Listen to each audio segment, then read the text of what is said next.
কোনো এক জঙ্গলে বাস করত এক শিয়াল আর তার ছোট্ট দুইটি ছানা।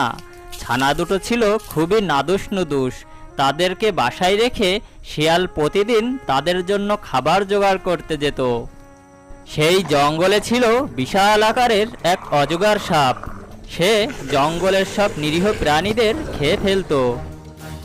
তাই সেই জঙ্গলের সব প্রাণী সব সময় ভয়ে ভয়ে থাকতো। শিয়ালও তার ছানাদেরকে নিয়ে খুবই চিন্তিত ছিল। সে খাবার জোগাড় করতে গেলেও তার মন পড়ে থাকতো তার ছানাদের কাছে। প্রতিদিনের মতো আজকেও খাবার জোগাড় করতে যাওয়ার সময় শিয়াল তার ছানাদেরকে বলল, ছানারা, আমি খাবার জোগাড় করতে যাচ্ছি, তোমরা খুব সাবধানে থাকবে। তোমাদের গুহার বাইরে থেকে যদি কেউ ডাকে তাহলে কিন্তু তোমরা বাইরে